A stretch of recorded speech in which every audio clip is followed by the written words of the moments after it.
Bismillahirrahmanirrahim. Assalamualaikum warahmatullahi wabarakatuh. Selamat pagi, salam sejahtera bagi kita semuanya. Kali ini saya akan menjelaskan salah satu bagian dari kepabeanan, yaitu bagaimana memahami konsep impor maupun ekspor.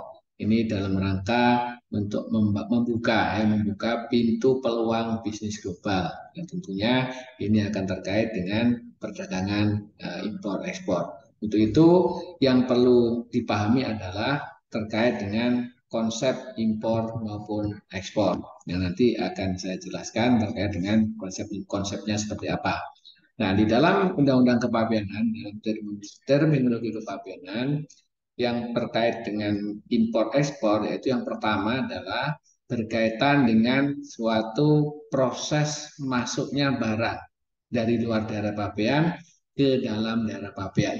Nah, itu yang disebut sebagai impor. Nah, ketika ada barang yang masuk ke dalam daerah pabean, baik itu melalui udara, laut maupun darat, nah, itu sudah terutang bea masuk secara hukum.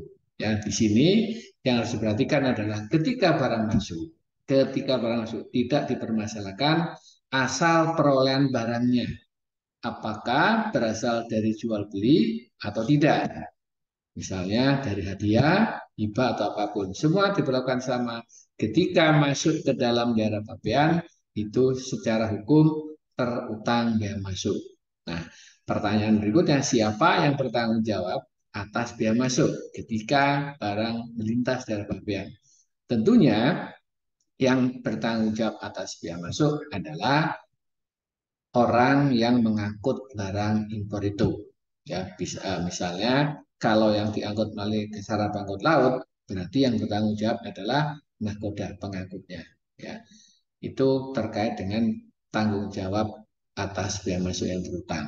Ya, kemudian ketika barang sudah masuk ke dalam daerah pabean ini, maka secara hukum bea cukai dapat menjalankan kewenangannya untuk melakukan pengawasan, memastikan bahwa barang yang masuk ke dalam daerah pabean yang terutang bea masuk ini nanti akan dibayar bea masuknya. Ya, di sini akan dilakukan pengawasan berkaitan dengan pemenuhan kewajiban pabean.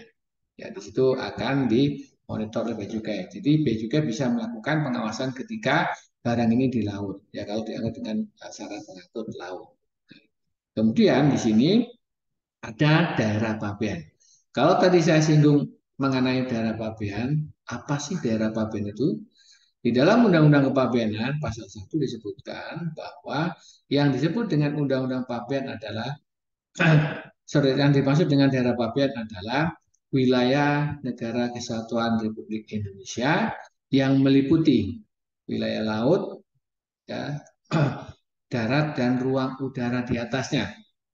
Ya, di sini termasuk tempat-tempat tertentu di zona ekonomi eksklusif dan landas kontinen yang berlaku Undang-Undang Kepabeanan. Itu adalah yang dimaksud dengan daerah pabean. Ya. Jadi kalau dilihat dari sini daerah pabean itu lebih luas dari wilayah NKRI sendiri karena ditambah juga tempat-tempat tertentu baik itu di landas kontinen maupun di zona ekonomi eksklusif. Nah, itu berkaitan dengan konsep ketika barang masuk ke dalam daerah pabean yang dalam bahasa sehari-hari kita sebut sebagai impor. Nah, sekarang kita lihat dari sisi sebaliknya, dari sisi ekspor. Di dalam Undang-Undang Pabean, konsep ekspor adalah barang yang dikeluarkan keluar daerah pabean. Jadi ketika barang melintas dari pabean ini disebut dengan ekspor.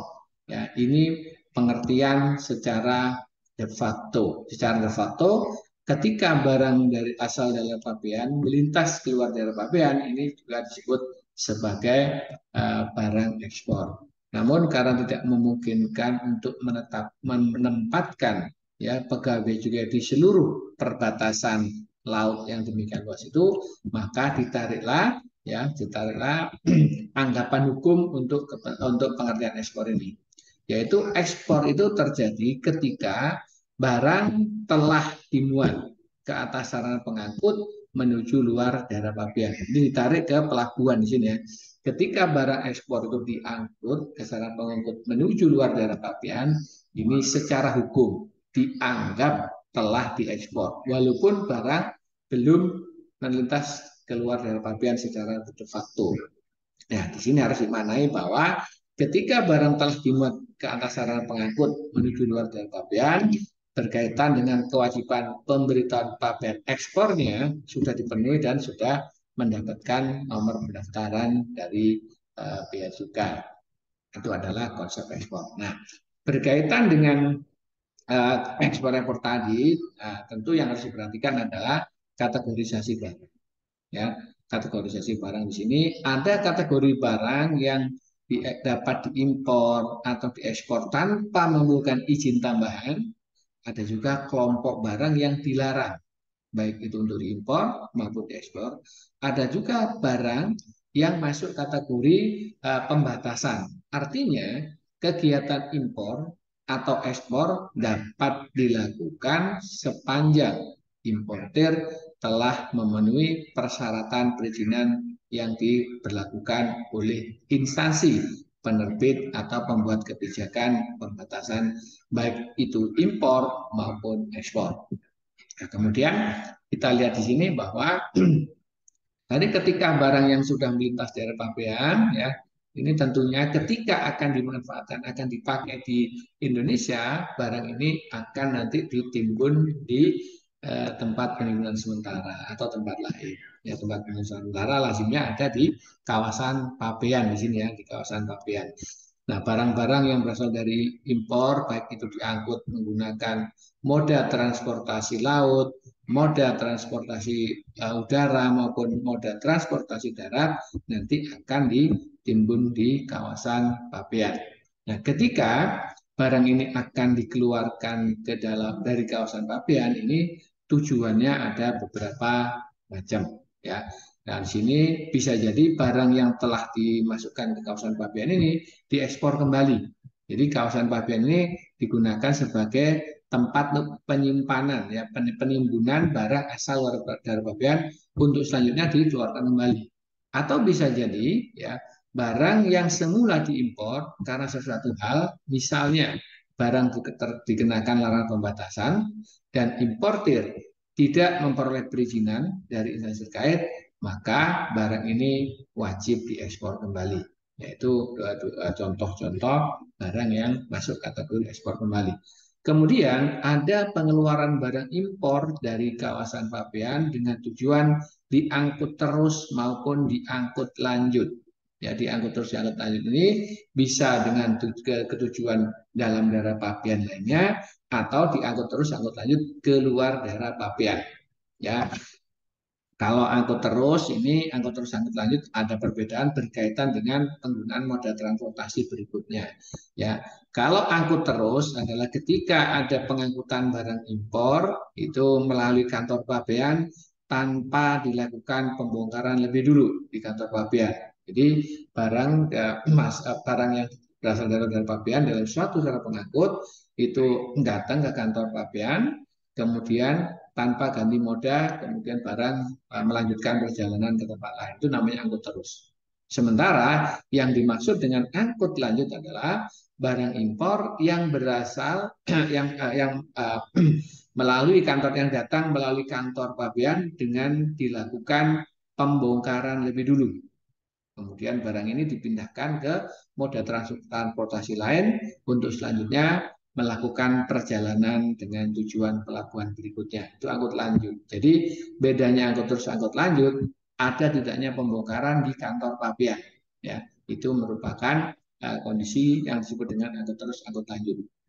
Kemudian untuk pengeluaran barang impor berikutnya dari kawasan pabean adalah dengan tujuan diangkut ke tempat penimbunan sementara di kantor pabean lainnya. Jadi bisa jadi barang yang semula ditimbun di kawasan pabean ini diangkut dengan tujuan tempat penimbunan sementara di kantor pabean lainnya. Jadi misalnya contoh ada penimbunan barang dari Singapura ya ditimbun di salah satu tempat penimbunan sementara di Tanjung Priok misalnya.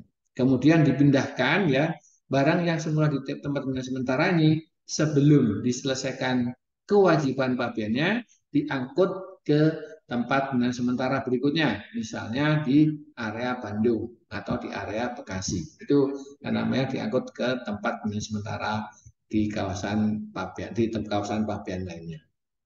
Nah, kemudian ini yang keempat adalah untuk pengeluaran barang impor dari kawasan pabean dengan tujuan untuk ditimbun di tempat penimbunan pabean. Ya, di sini ketika barang impor dikeluarkan dari kawasan pabean itu belum dipenuhi kewajiban pabeannya. Ya, karena akan ditimbun di tempat penimbunan berikat. Ya, tempat penimbunan berikat merupakan tempat yang digunakan untuk menimbun barang impor dan atau ekspor dengan mendapat fasilitas fiskal berupa penangguhan. Jadi ketika barang tujuan TPP nanti dikeluarkan dari kawasan pabean, ini kewajiban pabeannya masih sebagian belum dipenuhi. Kemudian ya tujuan berikutnya adalah impor untuk dipakai.